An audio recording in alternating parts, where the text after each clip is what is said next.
So this Kilimanjaro watercolor paint book took me about a year to finish. I started painting in it in November of 2022, and now, almost a full year later, I finally finished the last page. So I thought that now would be a good time for a watercolor sketchbook tour. Let's open it up and take a look inside.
Well, that's a wrap.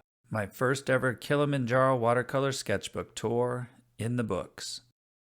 Some hits, some misses, some big misses, and pretty much everything else in between. I hope you liked this sketchbook tour. Since finishing this sketchbook, I have already started painting in a brand new Kilimanjaro paintbook. So maybe we'll see a new sketchbook tour on my channel soon. Perhaps in a year or so. Until next time, peace to all, take care, and happy holidays.